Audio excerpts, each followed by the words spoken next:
क्या आने वाले दिनों में पेंशन सिस्टम ईपीएस में बड़ा बदलाव देखने को मिल सकता है? पेंशनर्स की मांग काफी समय से है।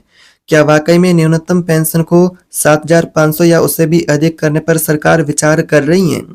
और क्या इसमें महंगाई भत्ता जैसे फायदे भी जुड़ सकती हैं, डीए और मेडिकल जैसे फायदे? तो दोस्तों, लाखों पेंशनर्स और कर्मचारियों के लिए यह सवाल सबसे अहम सवाल है। इसको लेकर पेंशनभोगी पिछले 10 सालों से मांग भी कर रहे हैं, क्योंकि अगर ये बदलाव लागू होता है तो हर महीने उन्हें एक अच्छी जीवन जीने लायक पेंशन मिलेगी। पेंशन की राशि में यहाँ पर बढ़ोतरी देखने को मिल सकती है। आज के इस वीडियो में हम आगे विस्तार से जानेंगे, समझेंगे कि आने वाले समय में पेंशन की बढ़ोतरी को लेकर जो प्रस्ताव है उसको लेकर क्या चर्चाएं हो रही है, क्या अपडेट है आपके लिए, कुछ नए महत्वपूर्ण अपडेट है उनके बारे में बात करेंगे, और किन किन मॉडलों पर सरकार विचार कर रही है उसके बारे में अपडेट है उनके बारे में बात करेंगे, और पेंशनर्स के जीवन पर इसका क्या असर देखने को मिलेगा। क्या पेंशन में बढ़ोतरी होगी तो पेंशन भोगी को साथ में कौन कौन से लाभ मिलेंगे?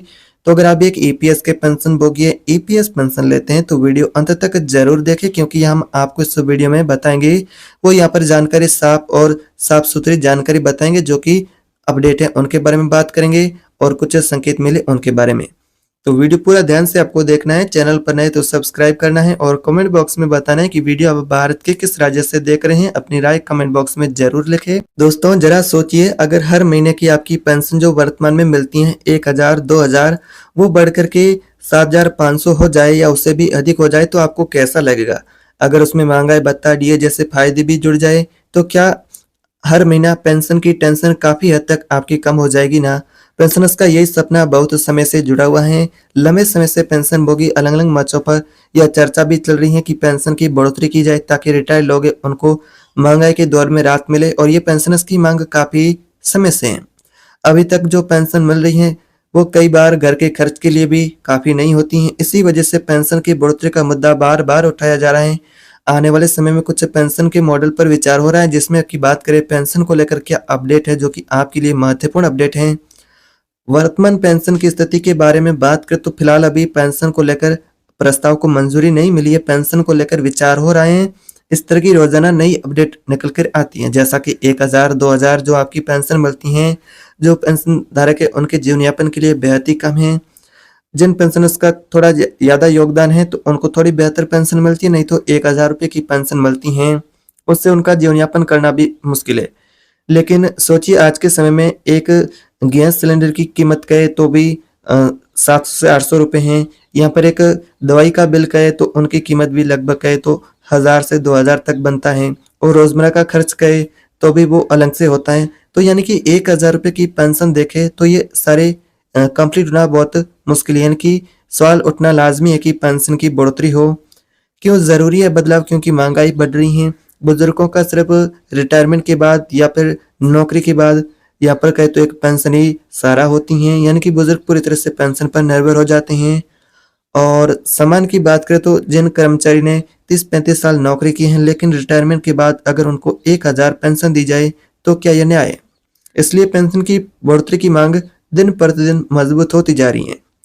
अभी प्रस्ताव को लेकर बात करें तो प्रस्ताव को लेकर जिसमें 7,500 का प्रस्ताव और साथ में डीए और पेंशन का प्रस्ताव है, जो कि आप सभी पेंशनर्स का, जैसे कि नौकरी पेशा लोगों की सैलरी में डीए जुड़ता है, वैसे ही पेंशन धारक है ईपीएस के, उनकी पेंशन के साथ में भी डीए शामिल किया जाए ताकि महंगाई बढ़ने पर उनको भी अपने आप राहत मिल सके, और बोनस जैसी सुविधाएं भी दी जाए, और बुजुर्गों को सस्ती दवाएं और मुफ्त इलाज की सुविधा भी दी जाए। तो इन मॉडलों में से कौन सा लागू होगा यह तो भविष्य पर निर्भर है, लेकिन इतना पेंशन भोगी होता है कि आपकी मांगे वो मजबूत है, यानी कि आपकी जो पेंशन की मांगे वो मजबूत मांगे हैं, उसको लेकर सरकार भी विचार कर रही है।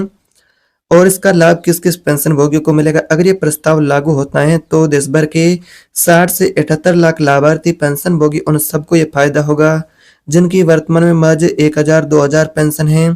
उनकी पेंशन भी अच्छी उन्हें मिलेगी। बुजुर्गों को मेडिकल और रोजमर्रा का खर्च भी राहत मिलेगी, उसमें भी आर्थिक परिवार पर बोझ होगा वो भी कम होगा, और सरकार भी इसको लेकर बजट में यहाँ पर इंतजाम करेगी। क्या इसके लिए अलग से बजट बनेगा, और क्या इसके लिए बजट से ही मदद की जाए, क्या अलग से कोई पेंशन को लेकर बजट बनाया जाए? तो अभी सब ये चर्चा के स्तर पर है, अभी इसको लेकर चर्चाएं हो रही है, लेकिन अंतिम फैसला सरकार को करना है।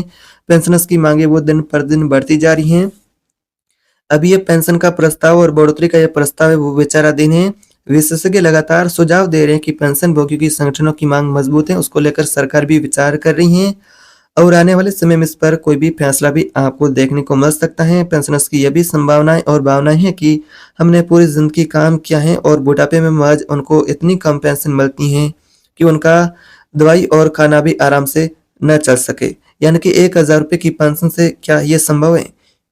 और यहाँ पर बात करें 1000-2000 में आज के 1 महीने का राशन भी नहीं आता है। अगर ये राशि बढ़कर के 7,500 हो जाए तो जिनकी कितनी पेंशन भोगियों की आसान हो जाएगी। तो दोस्तों, पेंशन बढ़ोतरी का मुद्दा सिर्फ अभी एक पेंशन भोगी या फिर एक आंकड़ा ही नहीं है, बल्कि सभी बुजुर्गों और उम्मीदों से जुड़ा हुआ ये फैसला जिसको लेकर इंतजार में है पेंशन भोगी।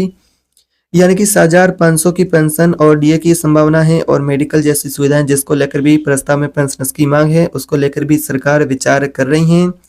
अब सवाल आपसे है कि आपको लगता है कि ये पेंशन की राशि 7,500 पेंशन पर्याप्त है और इससे भी ज़्यादा और बढ़ाना चाहिए? अपने विचार हमें कमेंट बॉक्स में ज़रूर लिखें और वीडियो को लाइक करें, शेयर करना ना भूलें ताकि जानकारी हर एक पेंशन भोगी तक पहुंचे। और मिलते हैं आपको एक नई वीडियो में, तब तक के लिए जय हिंद।